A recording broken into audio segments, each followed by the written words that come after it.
हाँ, क्या पढ़ के आए भाई सब लोग? क्या पढ़ के आए? देखो दिक्कत क्या है, आज थोड़ा सरप्राइज रहेगा। आज मैंने एनसीईआरटी के नोट्स तैयार नहीं कर पाया, थोड़ा मैं बिजी था। आज मैं आपको पॉलिटी के कुछ सवाल पूछूंगा मैं आपसे। ठीक है, कोई दिक्कत तो नहीं है?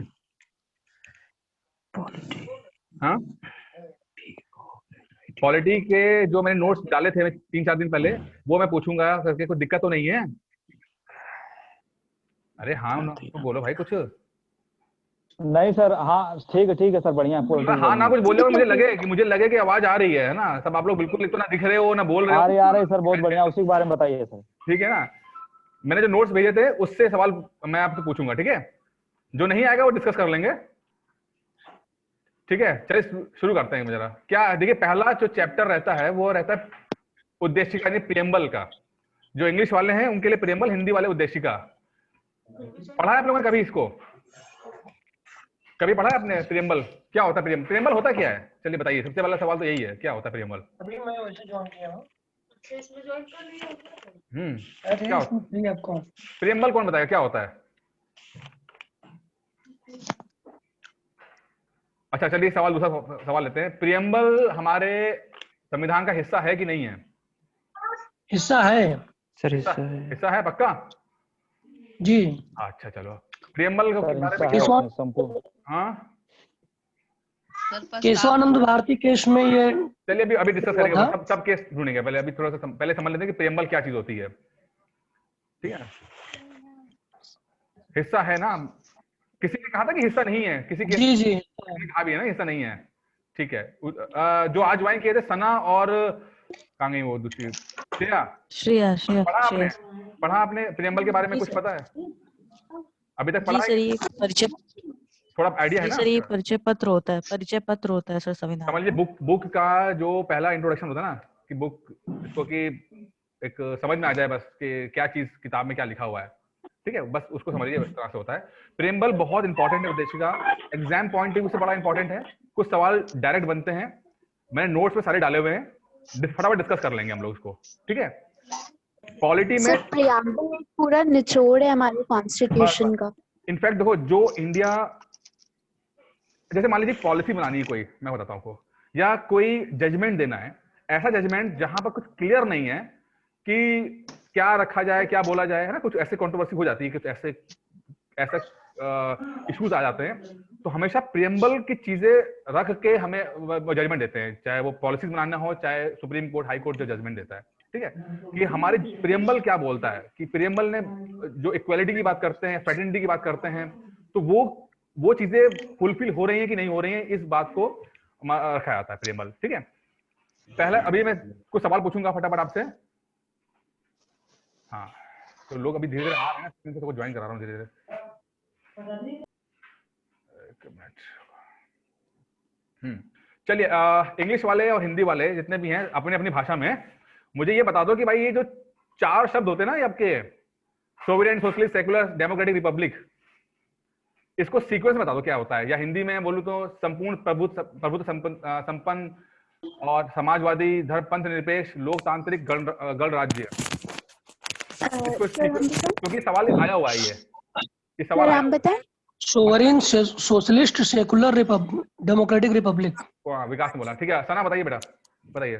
सर सोवेरियन मतलब होता है फ्री फ्रॉम फॉरेन इंटरफेरेंस, मतलब कि हमारी कंट्री में जो इंटरनल मैटर्स है उसमें दूसरी कंट्रीज के लोग इंटरफेयर ना करें। सोशलिस्ट मतलब होता है एम टू एलिमिनेट इनइक्वालिटी, यानी भाईचारे की भावना और इनइक्वालिटी को हम हटाएं। सेक्युलर मतलब होता है कि मतलब कि कोई मतलब एक धर्म को हम नहीं मानते, हम सारे धर्म की इज्जत करते हैं। डेमोक्रेटिक मतलब होता है कि हैविंग और supporting equal rights for all people, यानी हर किसी को इक्वल राइट्स मिले।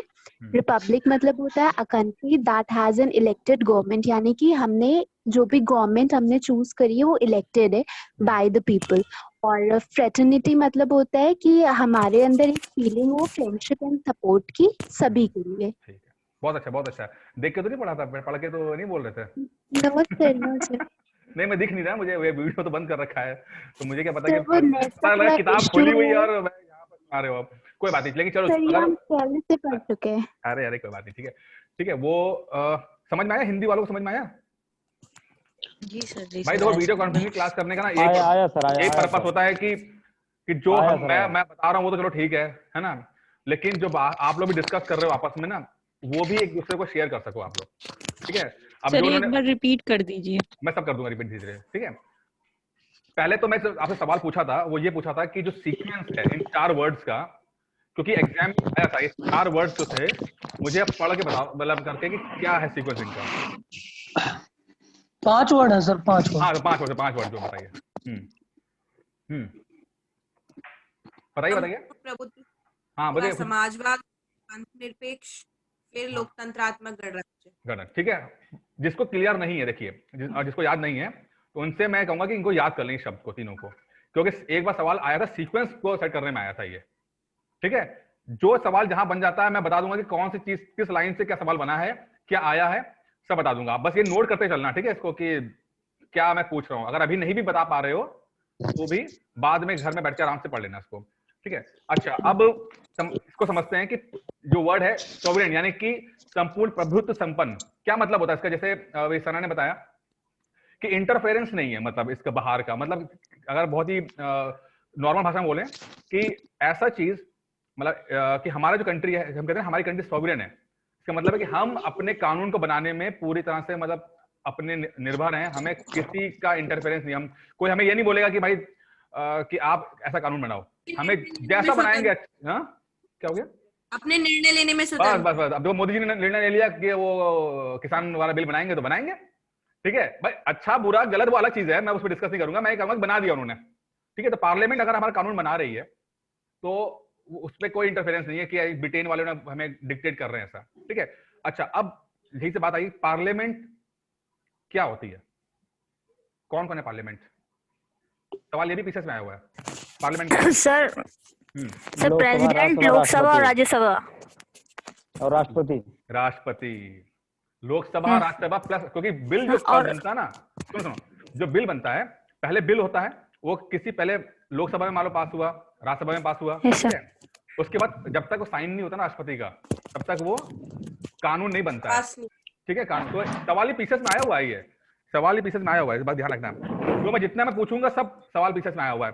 लोकसभा, राज्यसभा प्लस राष्ट्रपति इक्वल टू राष्ट्रपति। हाँ, ये पार्लियामेंट है। ये 2019 का सवाल है, ये बहुत पुराना भी नहीं है, 19 का सवाल है ये। चलिए, अब हमने समझ लिया कि सोवरेन क्या होता है, संपूर्ण प्रभुत्व संपन्न हो गया। अब आता है समाजवादी, सोशलिज्म। ये पहले कहां से आया है समाजवाद? समाजवाद का मतलब क्या होता है? ये आपके मेंस में भी आपको थोड़ा सा आया, समाजवाद क्या होता है? सर जो अपने समाज के लिए ज्यादा सोचते हैं उन्हें सोशलिस्ट कहते हैं, समाजवादी बोलते हैं। जो अपने समाज के लिए ज्यादा करते हैं, एक न्यूट्रल होता है और एक समाजवादी होता है। पूंजीवाद यानी कैपिटलिज्म। एक मिनट, सुनो बस, बहुत जल्दी मेंस का सवाल है, वैसे मैं इसको मेंस में डिस्कस करता, लेकिन चलो आ गया है। कैपिटलिज्म, सोशलिज्म और कम्युनलिज्म, यानी कि पूंजीवाद, समाजवाद और साम्यवाद, इन तीनों में क्या फर्क है? समझ में आया क्या बोल रहा हूं मैं? Yes sir. सर मेरे को तो ये क्लियर नहीं था। प्राइवेटाइजेशन जैसे होता है। क्या बोला खुशबू? गवर्नमेंट का इन्वॉल्वमेंट नहीं होता, प्राइवेटाइजेशन होता है। किसमें?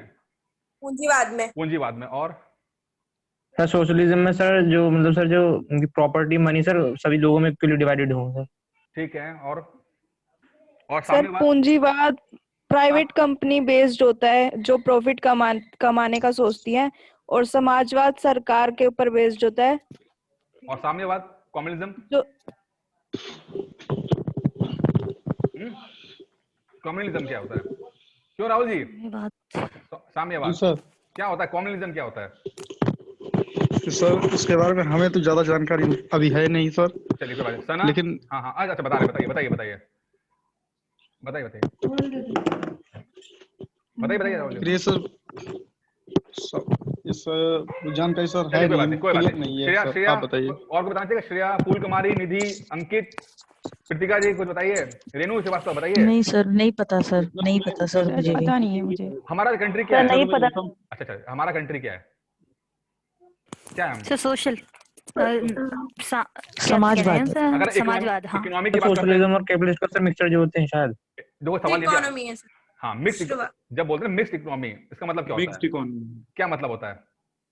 क्या होता है? मतलब जिसकी जो चीज आती है हमारे इंडिया के अंदर, सोशलिस्ट और कैपिटलिस्ट का मिक्सचर। हमारी सर दोनों का मिक्सचर है।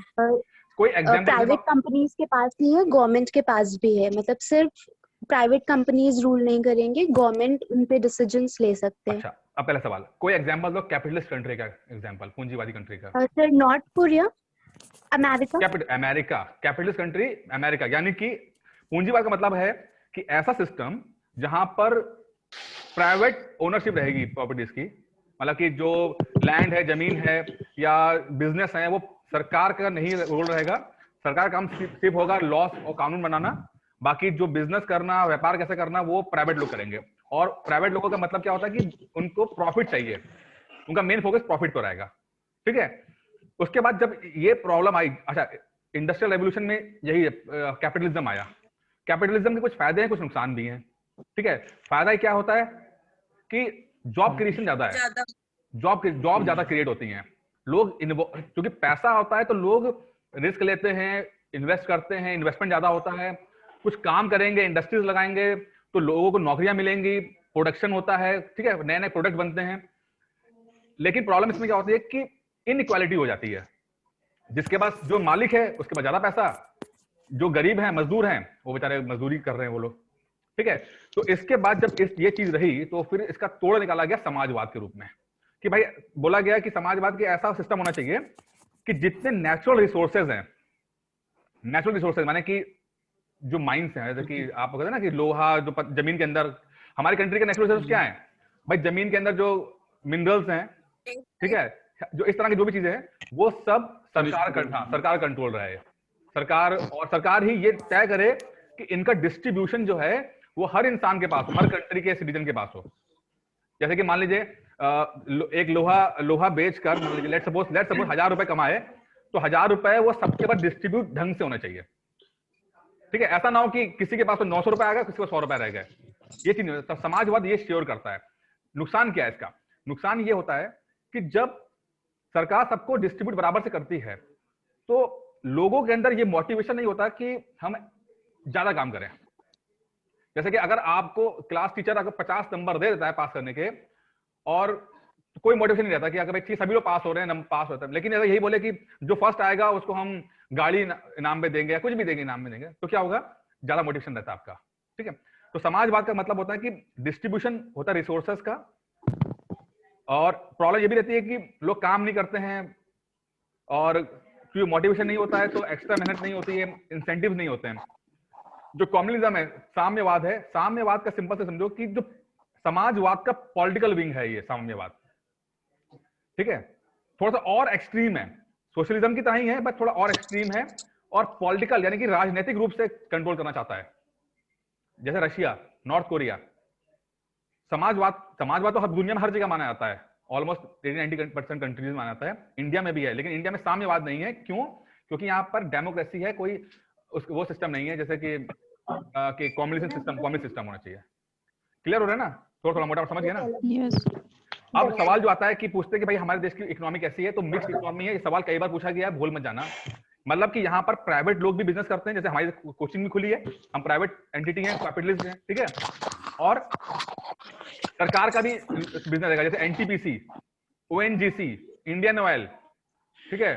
अगर मोदी जी छोड़ देंगे कुछ चीजें तो हम लोगों को बता भी पाएंगे कि हाँ भाई सरकारी कंपनियां भी होती हैं, नहीं तो हमारी जिस तरह से सरकारी चीजें बिक रही हैं तो वो उसकी अपनी अलग कहानी है। तो ये बताइए, अच्छा यहाँ से आया कि ये जो डिसइन्वेस्टमेंट कहते हैं, थोड़ा मेंस जा रहा है, मेंस के लिए जा रहा हूं मैं, ये सही है गलत है? सरकार कंपनीज के शेयर्स बेच देती है, सही है गलत है? गलत है तो क्यों गलत है, सही है तो क्यों गलत है? सही है। ये मेंस की बात दोनों ही चीजें हैं। हाँ बताइए। सर सही इस वजह से है क्योंकि जैसे गवर्नमेंट चीजें होती हैं तो उनमें बहुत अच्छे से मैनेजमेंट नहीं हो पाता है, इस वजह से प्राइवेट कंपनीज को लेके आते हैं ताकि वो अच्छे से मैनेज करें और बेटर सर्विसेज मिलेंगी। अब क्या बोला आपने? गवर्नमेंट वाले नहीं देते हैं। हाँ, एक ने कहा कि हाँ बताइए।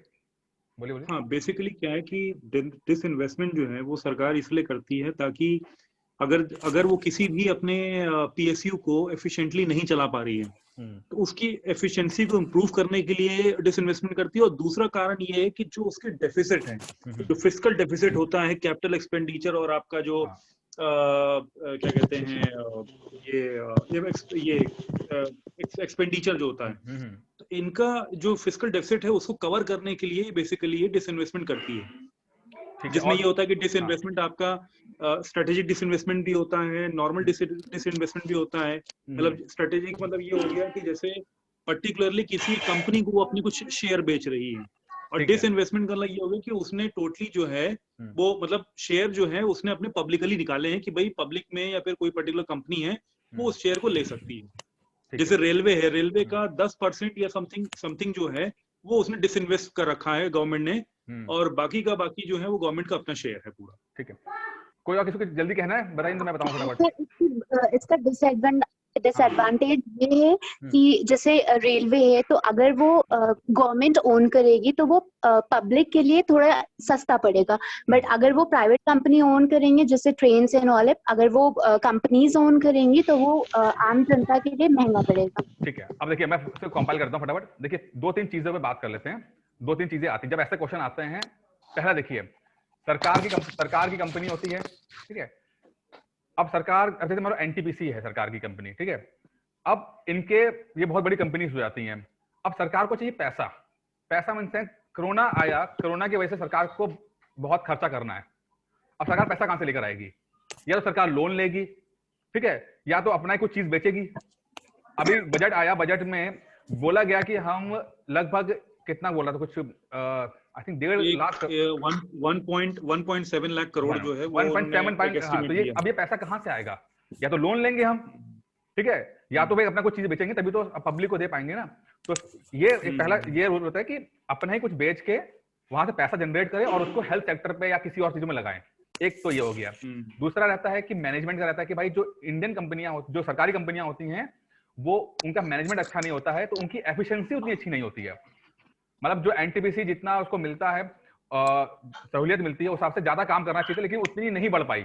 ये मान्यता है और कुछ हद तक सही भी है, बट कुछ ऐसी कंपनियां भी हैं जिन्होंने ये प्रूव किया है, सरकारी कंपनियों ने, जो कि ये सही नहीं है। जैसे इसरो एग्जांपल है एफिशिएंसी का, सरकारी कंपनी है बट आप देखो कितना बेस्ट परफॉर्मेंस देती है वो, ठीक है ना। एक दूसरा है, ये मैं आपको 3-4 पॉइंट बता रहा हूं आपको, उसमें आप उसको लिख लीजिएगा। एक चीज और भी होती है, देखिए मोनोपोली हो जाती है ना। मोनोपोली क्या मतलब क्या होता है? ठीक है, अब मान लीजिए ओएनजीसी का सरकारी कंपनी है और उसको सरकार ने दे रखा है भाई तुम यहाँ गैस निकालोगे अपना, ठीक है। तो ओएनजीसी की अपनी मोनोपोली है, प्राइवेट सेक्टर इसमें आ नहीं पा रहा है, ठीक है। तो मोनोपोली होना माना जाता है कि गलत होता है, माना जाता है, क्योंकि मोनोपोली होगी तो जो कस्टमर है उसको फायदा नहीं मिल पाएगा। मोनोपोली का मतलब समझना है कि नहीं आया? पहले बताओ। मोनोपोली मतलब पूरे मार्केट में एक कंपनी है बस, उसका एक छत है। जैसे मान लो लेट्स सपोज जियो ऐसा है, बाकी कंपनियां खत्म हो जाए और जियो सिर्फ रह जाए। जब जियो आज से 3 साल पहले आया था तो जियो फ्री देता था, जियो के प्लान भी सस्ते होते थे, लेकिन जब जियो ने पूरा मार्केट कवर कर लिया, बाकी सारी कंपनियां खत्म हो गई, तो जियो ने धीरे धीरे अपने रेट बढ़ाना शुरू कर दिया। किया कि नहीं किया? ठीक है, तो मार्केट में हमेशा कंपटीशन रहना चाहिए। ये हमेशा ये बोला जाता है कि जब कंपटीशन रहेगा, कंपनीज के में 2-3 कंपनीज में कंपटीशन रहेगा, तो वो अपना बेहतर काम करेंगे, और बेहतर काम करेंगे तो उससे फायदा जो होगा वो पब्लिक को होगा, ठीक है। तो ये रहता है। तो सरकार चाहती है कि अगर सरकारी कंपनी हट जाएंगी तो बाकी कंपनीज आएंगी, प्राइवेट आएंगी, और वो लोग ज्यादा काम करेंगे, बेहतर काम करेंगे। एग्जांपल देते हैं आपको, जैसे कि आपका कई कंपनी ऐसी आई जैसे कि बैंक आए। जब बैंक थे, पहले सरकारी बैंक थे, सरकारी बैंक अपना काम करते थे, लेकिन जब से 90s के दशक में प्राइवेट बैंक आए, HDFC, ICICI बैंक वाला आए, जब यस बैंक, बाकी के बैंक आए, वो टेक्नोलॉजी लेकर आए, और टेक्नोलॉजी वो लेकर आए, इसका देखा देखी सरकारी बैंकों को भी लाना पड़ा। ATM वगैरह हो गया, ये सब उन्हीं लोगों ने स्टार्ट किया था पहले, ठीक है। कंपटीशन बढ़ा तो प्राइवेट कंपनी टेक्नोलॉजी भी लेकर आती हैं अपने साथ, ठीक है। अच्छा, चौथी चीज है, देखिए माना जाता है, आपने एक लाइन सुनी होगी सरकार से कि मिनिमम गवर्नमेंट मैक्सिमम गवर्नेंस, ठीक है। ये एक्चुअली इसका पिलर है बजट का इस साल। बिल्कुल, क्या मतलब इसका? अच्छा ये पिलर बोला है ना, तो ये सुन लेना कि कभी कभी इस्तेमाल हो जाएगा कि हो सकता है क्वेश्चन आ जाए कि भैया क्या लिखा है, क्या पिलर क्या बताया गया है, ठीक है, सवाल इस तरह आ जाते हैं। इसका मतलब ये होता है कि बिजनेस करना सरकार का काम नहीं है, ठीक है, ये रूल है कि बिजनेस करना सरकार का काम नहीं, सरकार काम है एक लॉ एंड ऑर्डर बनाना, एक स्ट्रक्चर बनाना, ठीक है, और बिजनेस करना काम है पब्लिक का काम है, पब्लिक का, ठीक है, लोगों का काम है। सरकार का काम होता है कि बस देखे कि वो सब कुछ ठीक चल रहा है, नहीं चल रहा है, कुछ प्रॉब्लम तो नहीं हो रही है, इसीलिए सरकार नहीं और मैक्सिमम कोशिश करती है कि हम लोग उसके बावजूद भी इंडिया में मुझे लगता नहीं कि पॉसिबल है कि पूरी तरह से सरकार डिसइन्वेस्ट कर ले। क्यों? क्योंकि लोगों को भी देखना जरूरी है। मैं एक एग्जांपल देता हूं, उसके बाद समझ में आ जाएगा वो। जैसे आपने कई बार रेलवे को देखा होगा, रेलवे में एक ही पोस्ट पे 4 लोग काम कर रहे होते हैं, मतलब प्यून है और एक ही ऑफिस पे प्यून का काम की जगह 3 आदमी लोग काम कर रहे होते हैं। ये खासकर 70s-60s में बहुत हुआ है ये क्यों होता था? क्योंकि देखिए पहले होता था कि पहले प्राइवेट सेक्टर नहीं था, अब सरकार को वेलफेयर देना है, सरकार को यह भी श्योर करना है कि भाई कि सब लोगों के पास नौकरी रहे, तो सरकार जबरदस्ती ज्यादा एक ही पोस्ट पे ज्यादा लोगों की रिक्रूटमेंट करती थी, कम से कम भाई नौकरी तो मिल जाए लोगों को, ठीक है ना। तो एक वेलफेयर देखना भी हमारा काम है, हम लोग वेलफेयर स्टेट हैं, वेलफेयर क्या कल्याणकारी राज्य हैं हम लोग हैं, समझे ना इस बात का। हम सरकार का मतलब पैसा कमाना नहीं है, सिर्फ पैसा कमाना नहीं है, लोगों का कल्याण भी देखना है, जो हमारे संविधान में कई बार आया हुआ है इस चीज को, ठीक है। थोड़ा क्लियर हो रहा है कि नहीं हो रहा है? अगर नहीं हो रहा तो बताओ, मैं क्लियर कर दूं आपको। मैं थोड़ा मेन ये जो बात सर एक बार और बता दीजिए। क्या बताना, बताओ कौन सी बात फंसे आप, किस बात में प्रॉब्लम आई बताओ। देखो जो हम बात हो रही थी डिसइन्वेस्टमेंट वाली बात हो रही थी कि सरकार को क्या प्राइवेट कंपनीज के बेचने चाहिए कि नहीं बेचना चाहिए, तो 3-4 बातों पे बात करना है। पहली, अच्छा एक चीज बात ध्यान रखना भाई, आंसर में ना कभी भी ऐसा मत लिख देना कि सरकार की पॉलिसीज का कभी मत लिख देना, ले देख के सरकार के सपोर्ट में करना बात, ठीक है ना। सरकार के खिलाफ ज्यादा बात मत बोलना, अगर कुछ बात बोलना भी है तो बस को एक एडवाइस के रूप में दिखना, ये नहीं कि लिख दिया कि भाई सरकार ध्यान नहीं दे रही, किसान आंदोलन बहुत खराब, मतलब किसान मरे जा रहे हैं और हम दे रही, तो ये बात मत लिख देना, बहुत एक्सट्रीम मत लिख देना, इससे नुकसान हो जाता है। आपको सरकार के इर्द गिर्द लिखना है, और अगर कुछ सजेशन देना भी है तो उसको घुमा के एक सजेशन के रूप में दे देना उसको, ठीक है। देखिए डिसइन्वेस्टमेंट का मतलब बताते हैं क्या होता है। सरकार को अपनी अगर शेयर्स बेचने हैं, कंपनीज बेचनी है, ये 2-3 कारण पे होता है। पहला ये कि सरकार जो शेयर्स बेच के पैसा कमाती है उसको बाकी जगह इस्तेमाल कर सकती है, ठीक है। दूसरा, प्राइवेट सेक्टर अगर आएगा तो थोड़ा सा मैनेजमेंट अच्छा होगा, लोग अपनी एफिशिएंसी से काम करेंगे, लोग अच्छा काम करेंगे, ठीक है। तीसरा, बाकी प्राइवेट सेक्टर इसके अंदर आएंगे तो कंपटीशन होगा, कंपटीशन से उसका फायदा पब्लिक को होता है, ठीक है। ये 2-3 पॉइंट है, इसके ऊपर आप लिख लीजिएगा, बाकी आगे बढ़ते नहीं तो क्लास खत्म हो जाएगी 40 मिनट की फिर। अच्छा, जैसे मैंने कहा था कि sovereign socialist secular democratic Republic, secular का मतलब क्या बता दो मुझे, इसमें सवाल आते हैं 2-3। सेक्युलर का मतलब क्या है? पंथ निरपेक्ष। अच्छा, पंथ निरपेक्ष और धर्म निरपेक्ष का मतलब क्या है? यहाँ पंथ निरपेक्ष लिखा हुआ है ना, धर्म निरपेक्ष नहीं लिखा हुआ है, क्या मतलब है? राज्य का धर्म नहीं है, धर्म के आधार पर सभी धर्मों को समानता दी जाएगी। कैसी समानता? किसी को ना प्रमोट करेंगे ना डिप्रमोट। देखिए सबके मौलिक अधिकार धर्म के। अच्छा पहले ये बताओ, धर्म निरपेक्ष और पंथ निरपेक्ष का मतलब फर्क क्या है? यहाँ धर्म निरपेक्ष क्यों नहीं लिखा है, पंथ निरपेक्ष क्यों लिखा हुआ है? हम लोग बोलते हैं ना सेक्युलर का मतलब धर्म निरपेक्ष, यही तो पढ़ते हैं ना हम लोग पेपरों में जी। तो फिर संविधान में पंथ निरपेक्ष क्यों लिखा हुआ है? भाई देखो, जो धर्म है ना हमारे देश में, जो धर्म का मतलब ना, हाँ बताइए सर। इसका पंथ निरपेक्ष का तो नहीं पता, लेकिन धर्म निरपेक्ष का पता है। मीन्स ये होता है कि जितने भी आपके जाति धर्म होते हैं उन सभी को आप एक समान एक रूप में मानेंगे। कोई जातिवाद नहीं करेगा कि मैं हिंदू हूँ, कोई ये नहीं कहेगा कि मैं मुस्लिम हूँ, कोई ये नहीं कहेगा कि मैं सिख हूँ। सबका अपना एक, हम हिंदुस्तान में रहते हैं, भारत में है, तो यहाँ पे जितनी भी मतलब कि हम सर सॉरी मैं बाद में होता हूँ। नहीं कोई बात नहीं। देखिए धर्म जो है ना हमारे, इसमें सर किसी भी व्यक्ति के साथ भेदभाव नहीं किया जाएगा। नहीं सुनिए, समझो सर, इस बात समझिए इस बात को। धर्म का मतलब, हिंदू धर्म में धर्म का मतलब कर्म होता है ना, समझिए। विद्यार्थी का धर्म क्या है? सुना ना, विद्यार्थी पढ़ना यानी कि उसका कर्म विद्या ग्रहण करना धर्म, ठीक है। एक माता पिता का धर्म क्या है? बच्चे को ख्याल रखना, समझिए, अच्छी शिक्षा देना, ख्याल रखना। तो धर्म का असली मतलब कर्म होता है हमारे धर्म में, हमारे हिंदू धर्म में। तो जब अंग्रेज आए तो उसको समझ ही नहीं पाए, इस फिलॉसफी को समझ नहीं पाए वो लोग। उन्होंने वर्ड दिया रिलीजन, ठीक है। धर्म का इंग्लिश में जो शब्द है वो रिलीजन कहा गया, जो कि नहीं है, होना चाहिए, गलत है, ठीक है। समझे मेरे, समझे इस बात को, समझ में आया कि नहीं आया? जी जी सर, समझ आ गया, समझ में आ गया ना। धर्म जो शब्द है वो धर्म अगर हिंदू फिलॉसफी में देखेंगे तो असली में इसका मतलब होता है कर्म, कि किसी का किसका क्या कर्म है।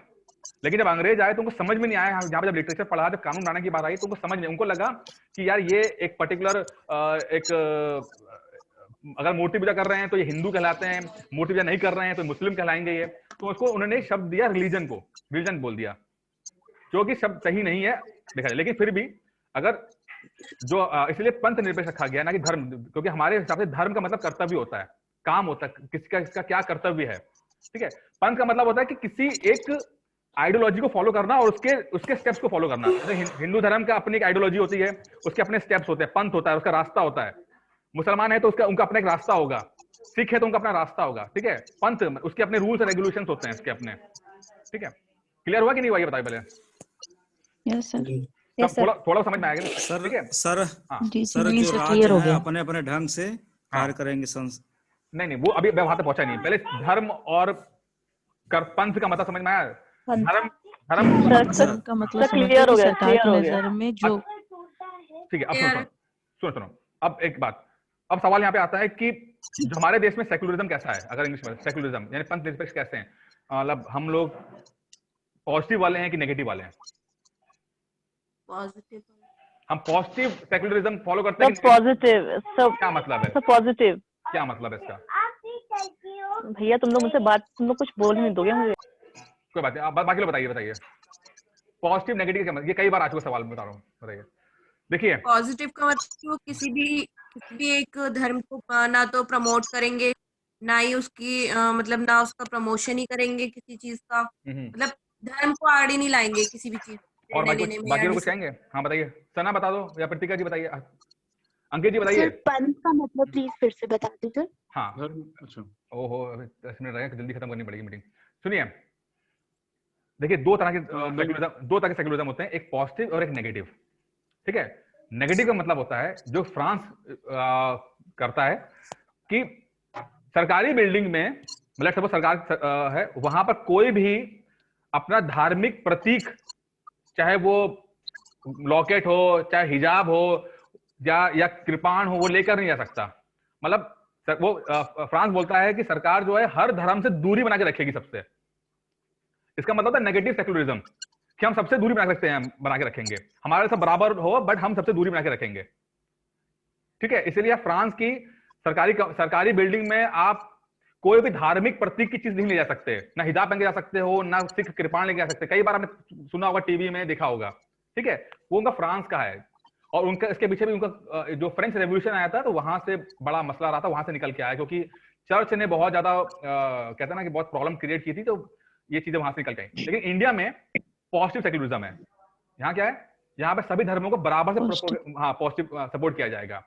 अगर यहाँ पर दिवाली पे छुट्टी दी जाएगी तो यहाँ पर आपको ईद पे छुट्टी दी जाएगी, ईद पे भी दी जाएगी, ठीक है। हाँ, सब लोग अपना अपना पहन के आ सकते हो, कोई दिक्कत नहीं है। तब तक दिक्कत नहीं है जब तक आप दूसरे के धर्म में इंटरफेयर नहीं कर रहे हो आप। हमारे देश में एक शब्द आता है, कई बार एग्जाम आएगा, पूछा कि एब्सोल्यूट कुछ नहीं है। आपको बोलने की आजादी है, बट तब तक आजादी है जब तक आपकी जो बोलना है वो दूसरों को हर्ट ना कर रहा हो। मौलिक अधिकार सब में, हर चीज में, धर्म पूरे संविधान के अंदर हर चीज में सब कुछ राइट्स हैं, बट वो राइट्स लिमिटेड हैं। ये सवाल पूछा जाता है, ठीक है, लिमिटेड है मतलब तब तक आपको हक है जब तक आप दूसरे का प्रॉब्लम नहीं कर रहे हो। यानी कि आप अगर अपना धर्म मान रहे हो, मानो, कोई धर्म मानना है मानो, कोई दिक्कत नहीं है, लेकिन आप ये नहीं कि दूसरे के धर्म में जाके आप टांग अड़ा दो आके, ठीक है। इतना कंट्रोल है, बोलना है बोलो, कोई दिक्कत नहीं है, लेकिन ऐसा नहीं कि बोलो कि दूसरे के जाके आप वो हर्ट हो जाए, समझ रहे हैं? आपके बोलने से दूसरे धर्म को आहत ना हो। हाँ, दूसरा आदमी हर्ट ना हो। आप जो करना करो, लेकिन दूसरे आदमी को हर्ट ना हो जाए, ठीक है। एब्सोल्यूट कुछ नहीं, ये शब्द बोला जाता है, इस पे बार बार बोल रहा हूँ कि एग्जाम पूछा कि एब्सोल्यूट कुछ नहीं है। सरकार कहती है कोई पॉलिसी बनाएगी, बना सकती है, बट उसके बाद भी कंट्रोल है कि भाई ऐसा तो नहीं है कि वो दूसरा चीज हर्ट हो रही है। इसे एग्जांपल देता हूँ, बिजनेस है हमारे देश में, कुछ भी व्यापार कर सकते हैं। आप लोग व्यापार कर सकते हो, अपना सामान कहीं बेच सकते हो, जाके किसी भी स्टेट में बेच सकते हो, उसके बावजूद भी वहां पर कंट्रोल रखा गया जहां पर लगता है कि वो आदिवासी है, उनके सिस्टम में दिक्कत हो सकती है, तो वहां पे आपको जाने रोका जाएगा, आपको मना किया जाएगा। मतलब कुछ भी एब्सोल्यूट नहीं है, चाहे वो बोलने पे हो, चाहे वो व्यापार पे हो, चाहे वो कानून के ऊपर हो, हर चीज में एक लिमिटेशंस हैं, उसका ध्यान रखना है, ठीक है। वो लिमिटेशन सबके लिए। हाँ बताओ। हाँ, सर जैसे इसमें दिया है कि मूल अधिकार व्यापक नहीं है, मतलब व्यापक का क्या अर्थ है इसमें? वही जो मैं बोला कि एब्सोल्यूट नहीं है, मतलब आपको बोलने, आपने बोला कि बोलने का अधिकार तो भाई संविधान में दिया गया है, तो आप कुछ भी बोलोगे क्या? yes, कुछ भी बोलोगे ये नहीं है, आप बोलो, बट तब तक आपको कुछ नहीं होगा जब तक आप दूसरे को दिक्कत नहीं हो रही है। व्यापक जो मतलब है इसका मतलब यही है जो कह रहे हो, ठीक है ना, एब्सोल्यूट। सर इसमें ये भी दिया है कि मतलब मूल अधिकार जो है उसमें बदलाव किया जा सकता है, लेकिन उसका जो बेसिक स्ट्रक्चर है उसका मतलब फंडामेंटल राइट्स पढ़ेंगे तब बता दूंगा मैं आपको अलग चीजें, अभी जो मतलब समझो इस बात को, ठीक है। ठीक है, आगे देखते हैं इसको, नहीं तो खत्म हो जाएगी क्लास। अच्छा, ये सर्वोदय जो इनका था गांधी जी का, वो इसी पे ही था मतलब, या इक्वालिटी पे था वो? सर्वोदय तो सबको लेकर चलना, इक्वालिटी इसके अंदर आती है। सर्वोदय का तो मतलब ये है कि ये सबको साथ लेकर चलना, ठीक है। अच्छा, डेमोक्रेसी और रिपब्लिक में क्या फर्क है, ये बता दो फटाफट। ये सवाल, एक क्वेश्चन यहाँ से आता है। डेमोक्रेसी रिपब्लिक क्या फर्क है?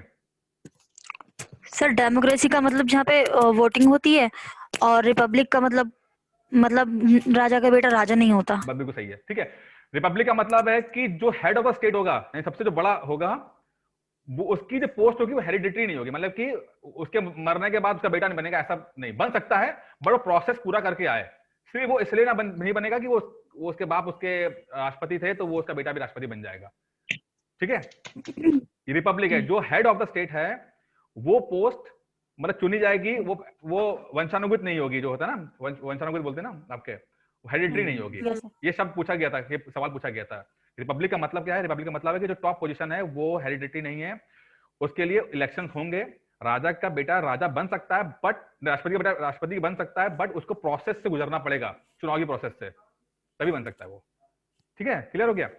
और डेमोक्रेसी का मतलब होता है भाई वोटिंग जनतंत्र, मतलब कि लोगों के माध्यम से हम लोग अपना रिप्रेजेंटेटिव करते हैं। ये सवाल है, ये एक मिनट हमारा सिस्टम कौन सा है?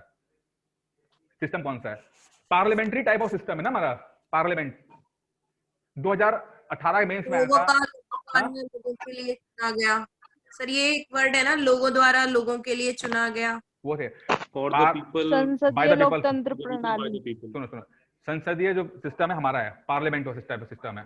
अमेरिका कौन सा है? अमेरिका का हमारा क्या है?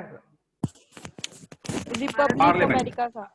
रिपब्लिक हम भी रिपब्लिक है ना, हम भी तो रिपब्लिक हैं भाई। हम रिपब्लिक क्यों है? हम रिपब्लिक इसलिए कि हमारा राष्ट्रपति का चुनाव होता है भाई हर 5 साल बाद। क्लियर है कि नहीं? बताओ पहले। राष्ट्रपति का चुनाव होता है ना, और राष्ट्रपति सबसे बड़ा राष्ट्रपति होता है। अगर वो चुनाव उसका हो रहा है, इसका मतलब है कि हम रिपब्लिक हैं, गणतंत्र है हमारे यहाँ, तभी हम गणतंत्र दिवस मनाते हैं, ठीक है। और जो अच्छा परेड जो होती है वो कहाँ से वो कॉन्सेप्ट आया परेड वाला? ये रशिया से लिया हुआ है, ठीक है, रशिया से लिया हुआ है। खैर क्या बोल रहे थे मैम? अमेरिका में होता है president type of system, presidential type of system है वो, वहां राष्ट्रपति चुना जाता है। यहाँ पे क्या चुना जाता है? प्रधानमंत्री। Yes sir. हाँ पक्का? Yes sir, yes sir. हम प्रधानमंत्री चुनते हैं।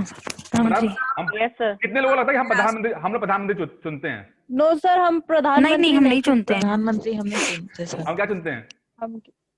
हम एमपी चुनते हैं ना। हम एमपी चुनते हैं, हम लोग सांसद चुनते हैं, और वो लोग मिलकर अपना नेता चुनते हैं, वो लोग अपना नेता चुनते हैं, ठीक है। राष्ट्रपति नहीं होता है। Yes sir. समझे? क्लियर हो रहा है ना? कि हो रहा है? जिसको क्लियर नहीं बताना मुझे। Yes sir, yes sir. हम लोग अपना रिप्रेजेंटेटिव चुनते हैं, अपना प्रतिनिधि चुनते हैं, और वो लोग मिलकर अपना लीडर चुनते हैं, जिसको प्रधानमंत्री कहा जाता है। जी सर। जिसको प्रधानमंत्री कहा जाता है। क्लियर हो गया? Yes sir. ठीक है ना? हाँ। अच्छा, फिर लाइन आती है, अच्छा इसमें सवाल एक और आता है इसके अंदर कि भाई ये बताओ कि 1976 का जो 42nd कॉन्स्टिट्यूशनल अमेंडमेंट हुआ था, उसमें कौन कौन से वर्ड जोड़े गए थे? 3 वर्ड थे बल्कि। हाँ, सोशलिस्ट, सेक्युलरिस्ट और इंटीग्रिटी। हाँ, ठीक है, सोशलिस्ट, सेक्युलर और इंटीग्रिटी। तीन शब्द आएंगे, ये कई बार पूछा गया हुआ, इसको सबको याद कर लेना भाई, ये बहुत इंपॉर्टेंट चीजें हैं, ठीक है। अच्छा ये चलिए बात बोलने में लंबा हो जाएगा मेन वाला। फिर आता है लाइन एक जो एग्जाम में आया था, ये आया था कि सामाजिक, आर्थिक और राजनीतिक न्याय। पूछा गया था कि कितने प्रकार के न्याय होते हैं, समझे ना, कितने प्रकार की जस्टिस होते हैं? 3 प्रकार की, सुनो ना, 3 प्रकार की जस्टिस होते हैं, सोशल, इकोनॉमिक, पॉलिटिकल।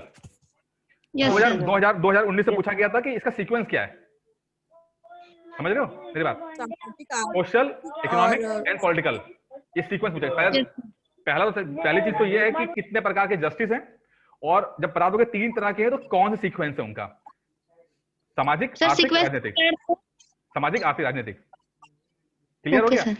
ठीक है, यस सर, ये याद कर लेना। अच्छा फिर आता है, एक्सक्यूज मी सर, प्लीज एक बार रिपीट दोबारा कर दीजिए सर। देखिए जब आप थोड़ा मेरा मिस हो गया। देखिए जो संविधान खोलोगे ना तो किताब तो पता लगेगा 3 तरह के न्याय है। पूछता है पहले सवाल तो ये पूछ सकता है कितने प्रकार हमारे संविधान में या हमारे प्रियम्बल में कितने प्रकार के न्याय देने की बात की बोली गई है। तो 3 तरह के न्याय होते हैं, सामाजिक, आर्थिक, राजनीतिक, ठीक है सर। इनका मतलब क्या है? मतलब ये हमारे संविधान में लिखे गए हैं कि 3 प्रकार के न्याय दिए गए हैं, सामाजिक, आर्थिक, राजनीतिक। मतलब सामाजिक है तो मतलब समाज में रहने की न्याय है, न्याय जस्टिस है, मतलब आपको एक तरह का एक न्याय है। देखिए 3 तरह के न्याय का मतलब है, देखो यार क्लास कितनी बची है, फिर टाइम देखने कितना बचा है मेरे पास। अरे बाप रे, मेरे ख्याल से 5 होते हैं, क्योंकि इसमें होता है नैतिक, कानूनी, राजनीतिक, वो नीचे आएगा। देखिए न्याय है, जस्टिस है, 3 तरह की जस्टिस है। देखिए हमारे संविधान के हिसाब से 3 तरह की जस्टिस है, ठीक है ना? 3 तरह की जस्टिस है, ठीक है। मतलब आर्थिक न्याय, राजनीतिक न्याय, मतलब कि आर्थिक न्याय का मतलब है कि सबको मिले हक, न्याय रहे सबके साथ, कोई अन्याय ना हो किसी के साथ। अन्याय का मतलब कि उसको हक है बट उसे मौका नहीं मिल पा रहा, उसको दिया नहीं जा रहा उस चीज से, ठीक है। अब संपत्ति और प्रॉपर्टी के आधार पर अन्याय ना हो उसके साथ। अब ये भी तो कह सकते हो कि भाई समाज की अगर बात करें, सामाजिक न्याय की बात करते हैं, अनटचेबिलिटी, छुआछूत, वो भी तो एक तरह का इनजस्टिस है, यस सर, ठीक है। तो वो उसको खत्म करके तो न्याय दिया गया, ठीक है। सबको मौका रहे, सबको वो पूरा हक रहे इस चीज का। अगर बात करते हैं हम लोग